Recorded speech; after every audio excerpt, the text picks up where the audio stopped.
nesta live, vou contar para vocês aquilo que vocês não encontram em outros lugares, falando qual é o real motivo que está por trás dos comportamentos difíceis, né? E até sintomas físicos também dos filhos. Vamos começar do começo. Ah, ótimo, eu tô vendo aqui que tem pedagoga, né? Todos os profissionais que trabalham diretamente com bebês e crianças estejam comigo, porque aqui vocês vão encontrar respostas que vocês buscam dentro do trabalho de vocês e até agora vocês não conseguiam encontrar ou compreender através de informações que vocês veem por aí. Mas ao longo da explicação vocês já vão conseguir esclarecer muitas coisas, então prestem atenção que a gente vai mergulhar fundo, tá? Na verdade invisível que existe em cada bebê, em cada criança e também em cada adulto, tá bom? Bom, todas as mães me procuram porque tem algum problema que querem resolver nos filhos. Sejam comportamentos, sejam problemas de comportamento, é birra, é agressividade, é medo, é raiva, é a desobediência, é um medo excessivo, é a timidez, um apego, né, num nível intenso demais, também por conta de sintomas físicos, né, ou alguma doença mesmo, ou algum transtorno. Então, todo mundo me procura trazendo alguma questão, porque desejam, lógico, ajudar os seus filhos. E aí fica aquela angústia de onde estou errando, como que eu ajudo meu filho. E agora vocês vão entender aonde que a gente tem que olhar, tá? Bom, eu gostaria, né, de ter aqueles slides bonitos aqui para compartilhar com vocês, porém, não tem um iPhone que faça isso e no Android não tem essa função aqui no Insta, pelo menos que eu saiba até este momento. Então a gente vai assim, ó. Vai assim, no desenho mesmo, tá? E aí, o que vocês vão perceber neste desenho? Que, em primeiro lugar, que a Olivia não é uma ótima desenhista. Segundo lugar, o que eu quero que vocês percebam? Que essa árvore tem relação direta com a história de vida de vocês. E dos filhos também. Como assim, Olivia? Então, pra gente fazer uma analogia, tá? Eu trouxe essa árvore, por quê? A gente vai considerar que esses frutos aqui, ó, são o resultado, né, que a gente quer resolver. O problema. Ou uma doença, ou um sintoma físico, ou um comportamento, tá bom? Então aqui a gente tem diversos resultados, que é a fruta que essa árvore, né, tá dando. Esses frutos são considerados aqui, ó, resultados, né, eles aparecem na vida adulta e na adolescência. Se tiver aparecendo invertido aí pra vocês, né, é por causa da câmera que tá frontal, mas tá escrito adolescência e vida adulta. Então, aqui na vida adulta, vamos supor que tem problemas, depressão, crise de ansiedade, síndrome do pânico, vícios, né, e etc. Qualquer dificuldade, tá? E o que a gente comumente ouve falar é que os frutos, eles, né, são resultado do que foi vivido aqui na infância. E aí a gente ouve muito falar, né, lógico, da importância da infância, dos traumas de infância, da criança interior, que a criança interior comanda a nossa vida adulta, que a infância é o período sagrado, né, que a gente tem que proteger os nossos filhos, porque é onde vai se construir todo o roteiro emocional, os traumas ou não traumas, para que na vida adulta esses frutos sejam colhidos, certo? Então isso é o que basicamente a maioria sabe.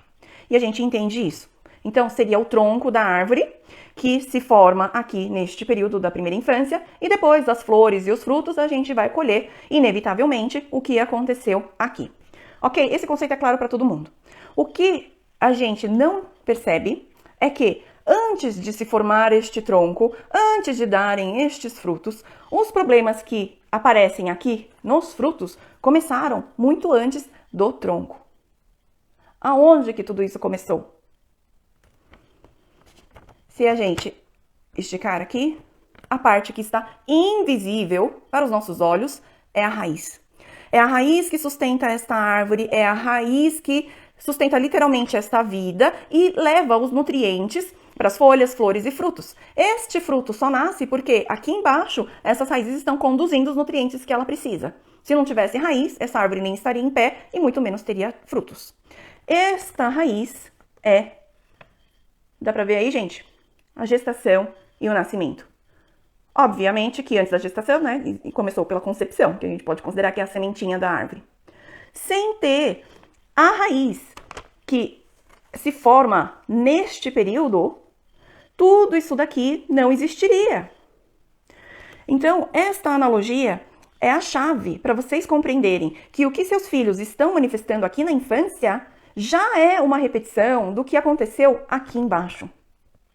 Não é na primeira infância ou a partir do nascimento, tipo, nasceu, agora este ser humano está vivo e ele está começando a criar suas memórias, seus traumas, suas memórias positivas e negativas, né? Não é a partir do nascimento. A forma como se nasce já diz respeito às experiências que esse bebê viveu durante a gestação, porque o bebê, ele atua de forma ativa e consciente em seu nascimento. Ele escolhe como nascer, ele decide o momento em que ele se sente pronto para nascer, onde ele junta coragem, onde ele participa ativamente com o seu corpo para fazer o seu nascimento. Isso no caso de um trabalho de parto normal, né? Sem ser, por exemplo, uma cesariana agendada principalmente. Então, o bebê, ele vai criando toda a estrutura que vai sustentar aquela vida. As disfunções que a gente vê já no bebê recém-nascido contam histórias que ele viveu na gestação ou no nascimento. Então, a gente vê muitos bebês com inúmeras disfunções. Aquele bebê já está contando fortemente o que ele sentiu e o que ele interpretou enquanto estava sendo gerado.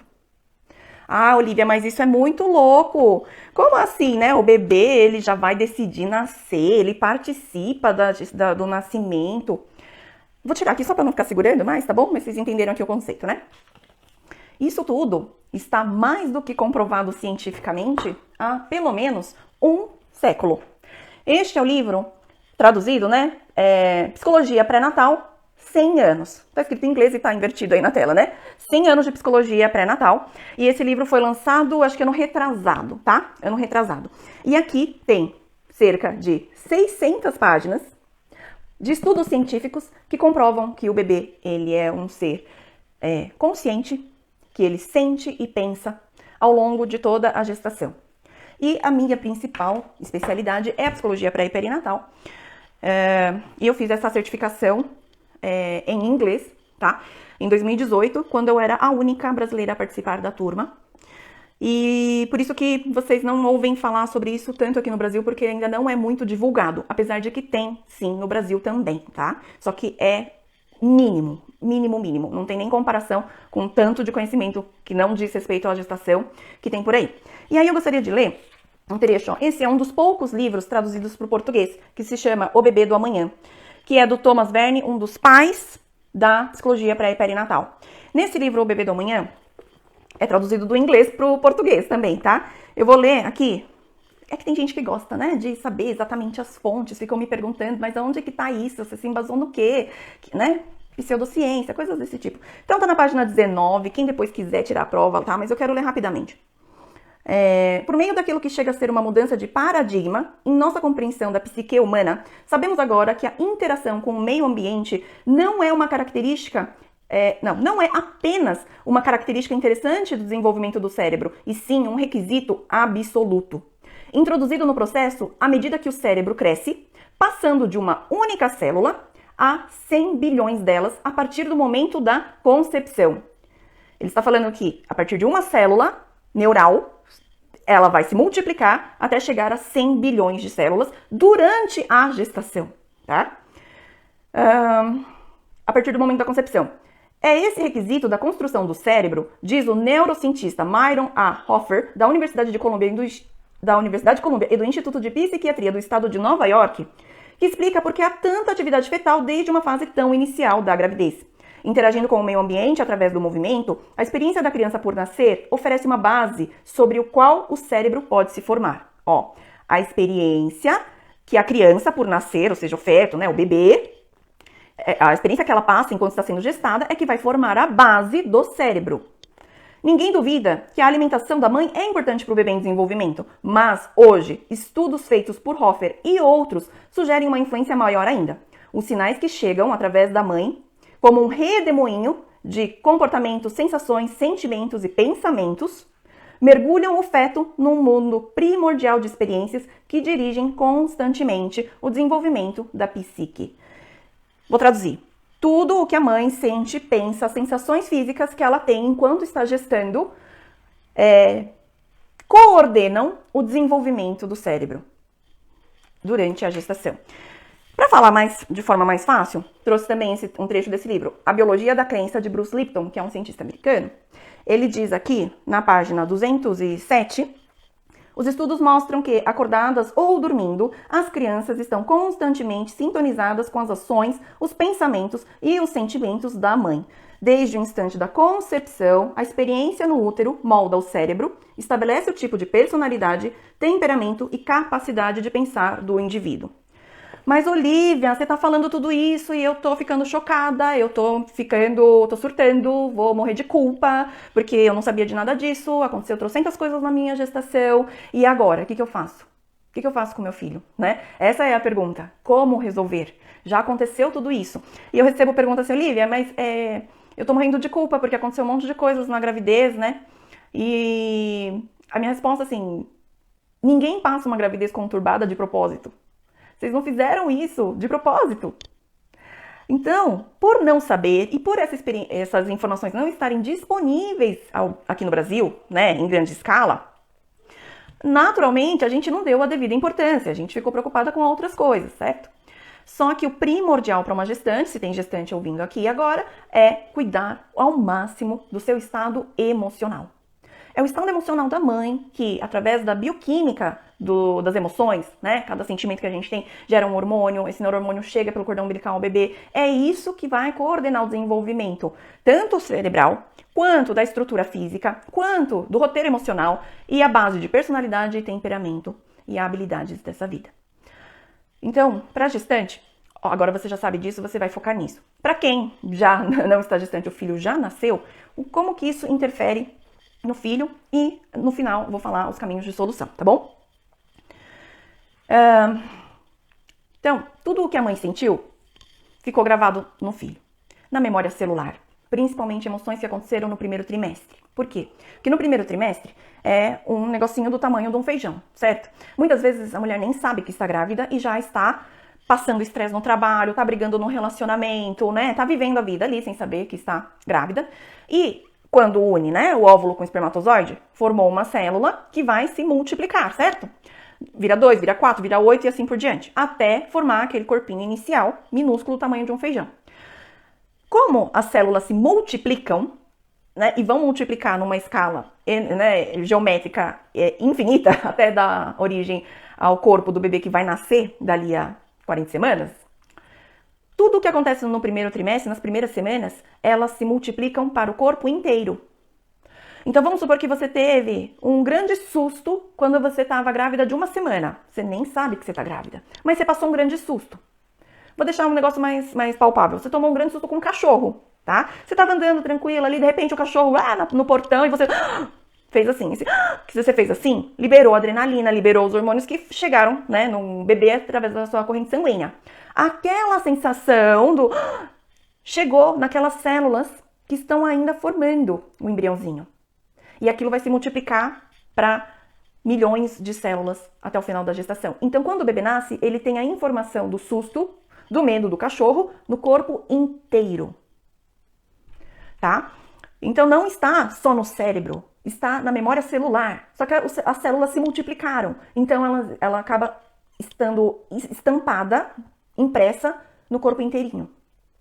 E aí depois, conforme o bebê vai crescendo, né, você teve trocentas experiências. Nenhuma grávida vai conseguir ficar 40 semanas plenas em paz. Não, isso é impossível. Nós somos seres humanos e ainda por cima na gravidez a gente tem que dar conta de trocentas coisas.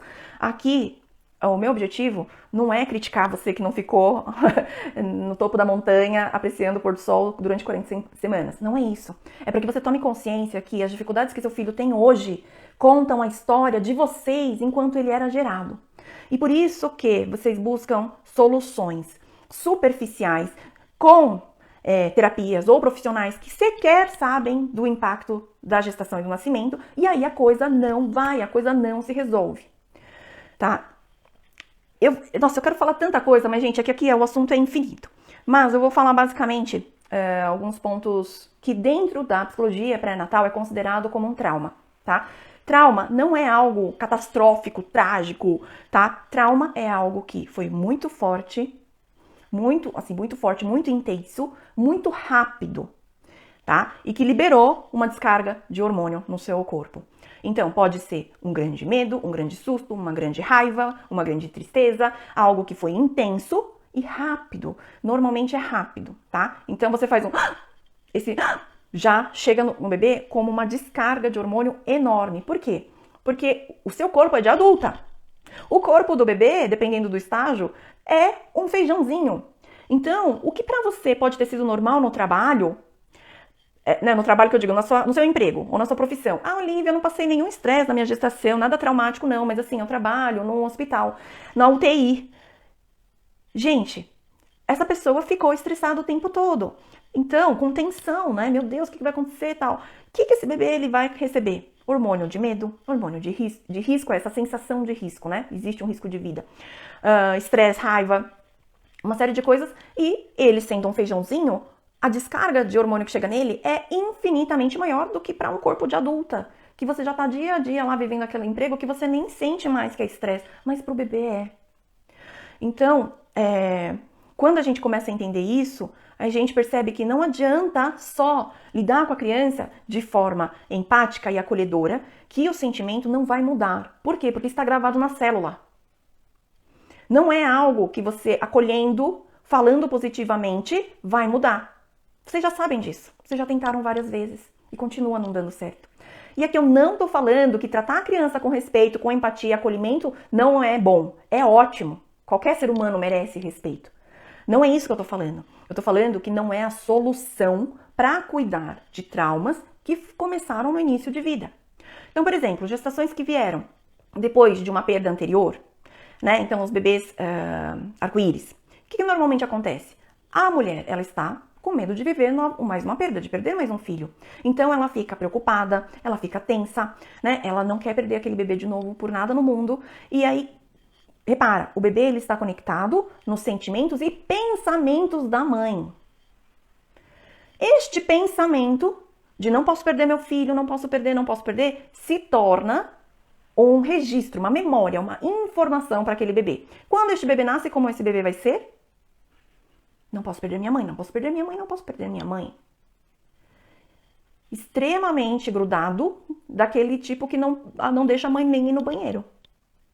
E aí, não é só, gente, um apego natural. Óbvio que um bebê recém-nascido precisa se vincular com sua mãe.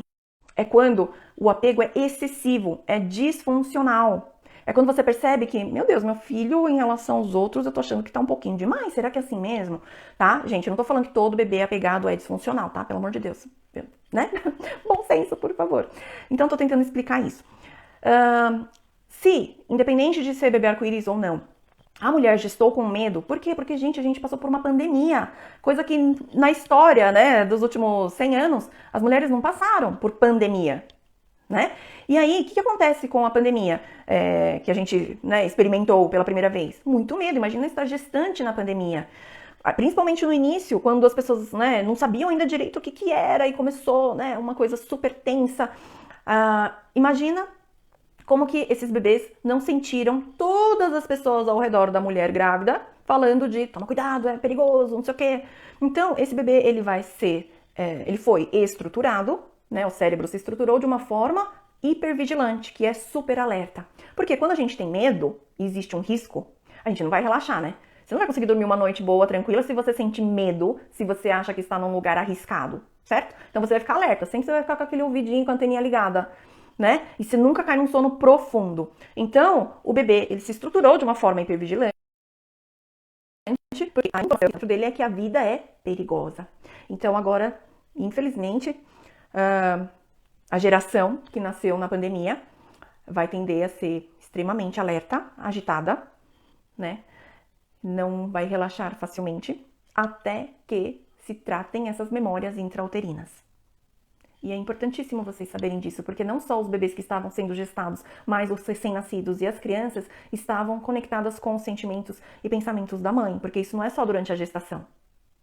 Significa que as crianças de hoje vão se tornar uma geração de adolescentes, de adultos, com uma maior insegurança, né? Com uma maior agitação, mais dificuldade de dormir, de relaxar, tá? Mas isso tudo tem solução. ok? O que eu preciso que vocês entendam é que as coisas não são genéricas para cada criança. Por exemplo, não são todos os bebês que não dormem estão passando por salto de desenvolvimento. Gente, na minha experiência, com mais de 6.000 crianças e bebês, nunca quando a gente acessa informação na criança específica, aparece o motivo, salto de desenvolvimento.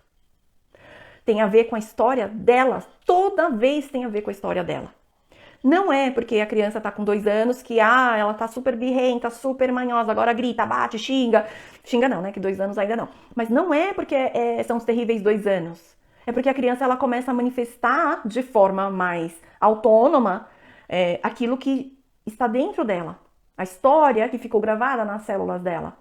Porque até então, o bebê não falava, né? O bebê não andava direito. Então, ainda os pais não conseguiam perceber isso. Então, não tem a ver com essas teorias genéricas. Se a gente pegar a história de cada criança, a gente consegue acessar a resposta dentro dela e nunca a criança vai falar, não, mãe, sabe o que é? É que eu tô num salto de desenvolvimento, por isso que tá tensa a coisa. Não é. Sempre a criança vai contar algo que tá relacionado com a história dela. Tá? Então, o que vocês precisam entender é que tudo o que foi vivido vai se manifestar de alguma forma. É importante vocês terem este olhar e parar de considerar essas coisas genéricas e falar, é fase, vai passar, é manha. Gente, não é. Os bebês estão intensamente pedindo socorro. Dá pra gente acessar informações nos bebês, desde recém-nascidos, tá? Dá pra gente acessar informação em crianças de qualquer idade, em adultos também, mas aqui eu trabalho com mães, né? Então, só tô falando de filhos. A gente consegue acessar as informações, a gente consegue atuar limpando as memórias que ficaram gravadas nas células com diversas intervenções, que não são as terapias mais convencionais, que são chamadas terapias integrativas, ou terapias complementares, ou terapias holísticas, tá? O bebê que passou por um nascimento difícil, teve risco de vida ou para o bebê ou para a mãe, como que essa mãe se sentiu? Né? Aterrorizada? Como foi a experiência para o bebê? Foi de pânico? Então, esse bebê ele vai manifestar isso. Por exemplo, é um bebê que entra num desespero quando é colocado no berço, porque, de repente, passou por uma internação, ficou na incubadora, na UTI neonatal. Ele tem memórias no corpo de dor, foi manipulado, passou por exame médico, às vezes ficou com alguma sonda, fez um monte de exames mesmo, né, de sangue. Então, ele tem uma série de memórias gravadas nas células do corpo que se manifestam, por exemplo, naquele bebê que entra em desespero para tomar banho, desespero para trocar de fralda, para trocar de roupa, para lavar a cabeça, não consegue ficar de meia porque tem memórias na sola do pé, do teste do pezinho. Olivia, mas todos os bebês não têm? É que a experiência para cada bebê é diferente. Todo mundo aqui pode pular de paraquedas. Tem gente que vai adorar, tem gente que vai odiar. Cada um vai sentir diferente a experiência, por isso que não é uma regra, tá? Para todos. Bebês que não conseguem...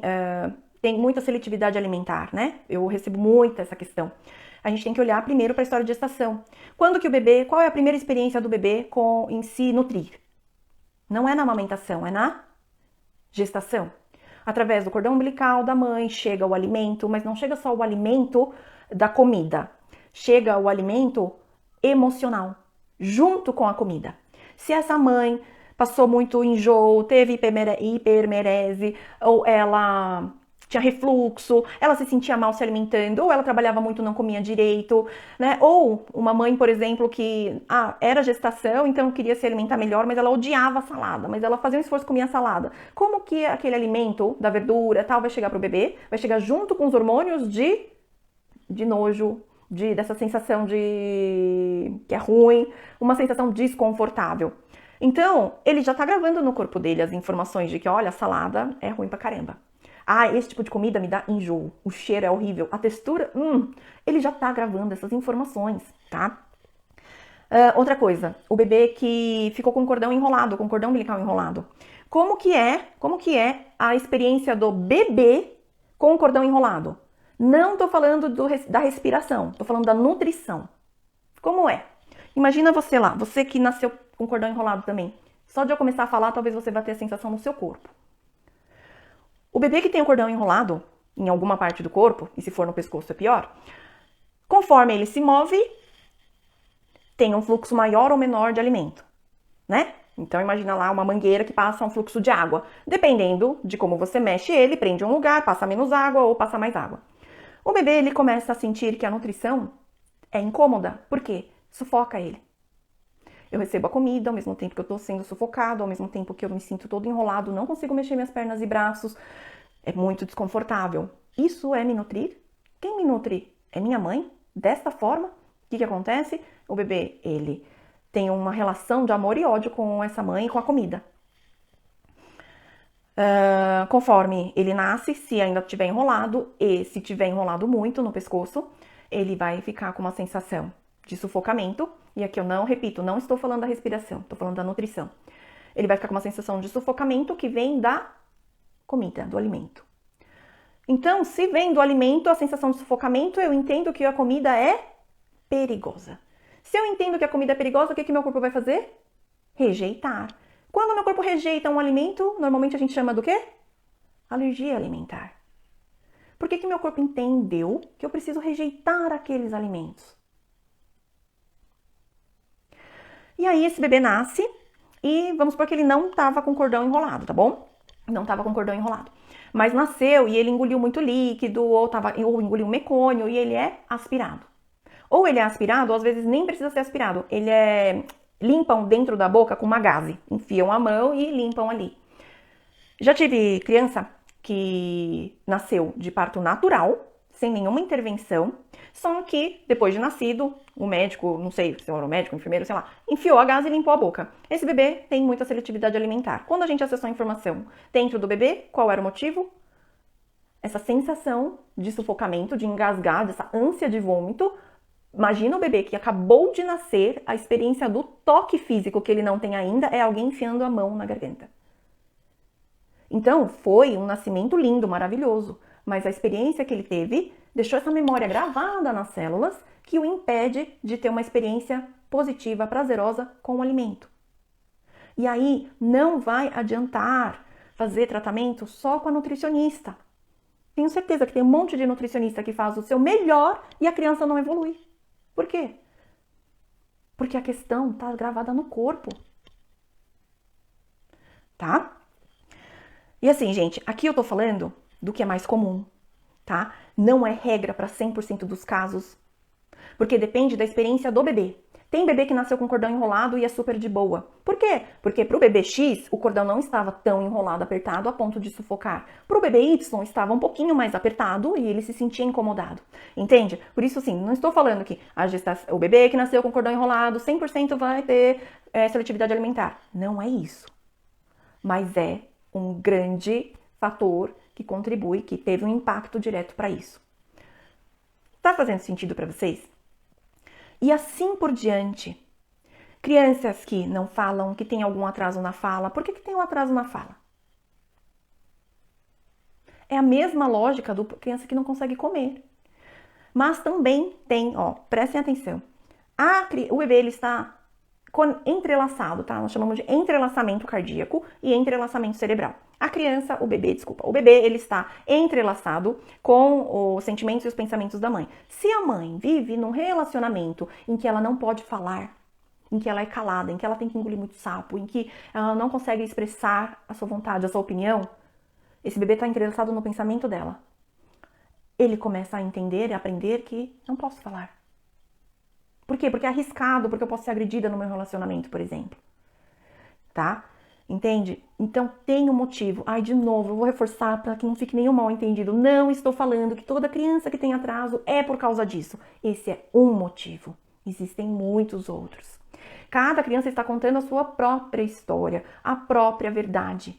Existe uma linguagem que é invisível aos nossos olhos, de mãe que é leiga, né? Assim, leiga que eu tô falando é desses conhecimentos que eu tô trazendo para vocês agora. Então, vocês ficam sem saber como ajudar. A gente se sente igual uma barata tonta, né? Porque a gente vai... Nossa, eu li um post que fala sobre isso. Nossa, eu vi agora um outro post sobre maternidade que fala aquilo outro. Eu vi isso, aquilo. E você fica com um monte de informação perdida.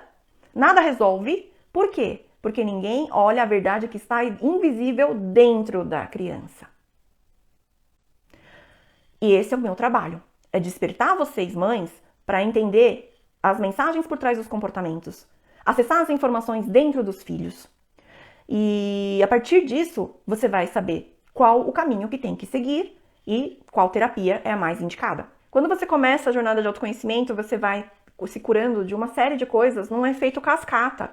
Só que não termina, tipo, você não vai pegar e falar assim, hoje eu acordei plena, feliz, 100% resolvida para o resto da minha vida. Não. Tudo aquilo que é difícil em você vai se tornando leve. Você vai limpando, como num detox, você vai limpando toda a carga, né, de coisas negativas que você cresceu carregando desde a concepção. Quem adulta, né, tem problemas na vida, todos nós, né? Todas temos. Se eu acessar essa informação por trás do seu problema hoje, vai cair lá atrás, vai cair na gestação. Então, se você ao longo da vida nunca fez um tratamento terapêutico para trabalhar memórias intrauterinas, você vai continuar repetindo o padrão do que aconteceu na sua gestação e principalmente no seu nascimento, tá? Quais as raízes mais comuns dos problemas de sono? Quando você, adulta, não consegue dormir bem, é por causa do quê? É porque você tá com fome? É porque você tá com sede? É porque você tá com frio ou calor? Você já resolveu tudo isso e você continua com insônia, porque o que é que está influenciando? Ah, Olivia, eu tenho ansiedade, estou muito preocupada com os boletos que eu tenho que pagar. Ah, meu relacionamento não tô bem, eu tô magoada. Tô pé da vida com o meu chefe, odeio meu trabalho. Gente, são as emoções. Ou você passou por um trauma. Lívia, fui assaltada ontem, não consigo dormir, tô tendo um estresse pós-traumático, fui sequestrada, tô passando por um luto, perdi meu emprego, passei por um acidente, pandemia. Você concorda que aí o adulto não dorme? Então, gente, não tem a ver com apagar as luzes mais cedo. Se você tá cansada, você vai apagar com a luz acesa mesmo. Então, o que interfere diretamente no sono? As emoções. Quando que os bebês tiveram emoções? Desde a concepção. Enquanto não tratar as memórias intrauterinas e de nascimento, não vai resolver. Mas, Olivia, bebês têm um ciclo mais curto. Eles acordam várias vezes à noite para mamar. É natural da biologia humana. Sim. Eu não estou falando que um bebê recém-nascido vai dormir a noite toda. Eu estou falando que disfunções no sono, bebês que acordam a cada meia hora, 5, 10 vezes por noite, não conseguem desgrudar da mãe um minuto, não faz um sono reparador, as sonecas também. É um bebê que você sente que está alerta, que não dorme profundamente. Isso é uma disfunção, independente da idade, né? Então eu tô falando disso. Ah, mas não é o salto do desenvolvimento de mês tal até mês tal, aí passa a época do salto de desenvolvimento, seu filho continua não dormindo. E aí, é o quê? Para tudo tem uma solução. Ah, Olivia, então se meu filho tem câncer, você vai resolver? Então, quando a gente fala em curar, eu quero deixar mais claro, né? Porque a gente aprendeu que curar é a cura da medicina do corpo físico, que é eliminar um sintoma. E o curar dentro da terapia integrativa significa cuidar, significa olhar, significa enxergar e trabalhar. Então, a cura exige um esforço, uma proatividade. Não é, Olivia vai resolver, aqui, a PLV do meu filho. Não. Esse APLV tem uma mensagem invisível dentro do seu filho, tem um motivo que é diferente para cada criança, não é o mesmo motivo para todas, tá? Não é o mesmo motivo para todas. E se você está disponível, disposta, de corpo, de mente, de coração e alma abertos para esse novo conhecimento, você vai acessar a resposta e você vai saber o caminho de cura disso. Estou recebendo muitas mensagens de crianças, de mães, né? De crianças com TDAH, TOD, TEA. Dentro do Clube de Mães, temos casos de crianças que tinham TDAH com laudo e que agora não tem mais. Sem tratamento alopático, né? Com medicamento. Ah, mas posso curar o autismo? Gente, eu não tô falando que vamos curar o autismo, mas o autismo, ele tem um espectro muito amplo, tem uma variedade infinita de características, né? E cada caso é um caso, para cada caso tem um motivo. Já acessei informações de vários casos de autismo, para cada caso da família era um motivo diferente, que está dentro daquele sistema familiar, tá? E em alguns casos eu vi um determinado sintoma ou comportamento desaparecer, tá? Então, cada caso é um caso e com toda a certeza dá para ter grande melhora, ok? Ah, Olivia, mas e filhos adotivos? Filhos adotivos, a gente, né, normalmente vocês não sabem a história em detalhes, né, de como foi a gestação, do que aquela mãe sentiu e tal, mas as informações estão acessíveis. A gente consegue acessar a informação nos filhos de coração, da mesma forma que nos filhos biológicos. Então, não é um impeditivo os filhos serem de coração. Inclusive, dentro do programa tem mães com filhos adotivos, inclusive tem mães que são adotivas, né, foram adotadas e conseguem acessar as informações dos pais biológicos, tá? Então, isso não é um impeditivo, tá bom? O meu recado é que, gente, não deixe chegar aqui. Tem que tratar ou aqui ou aqui. Quanto antes, melhor. Se não tratar aqui, é certo e inevitável que vai chegar aqui nesses frutos. Não existe outro caminho para essa planta. Ela não vai ser outra planta enquanto a raiz for igual. Essa raiz precisa ser cuidada, tá? Então é isso, gente. Gratidão por vocês que estão aqui me acompanhando. Eu sempre vou estar trazendo mais informações nos meus posts, através de lives, tá bom? Então, quem sentiu o chamado fica à disposição. E vou me despedindo de vocês agora. Vou deixar essa live gravada aqui, vocês podem compartilhar, vocês podem mandar para quem, né, tá buscando algumas respostas, alguma ajuda. E é isso. Tá bom? Boa noite, gente. Tchau.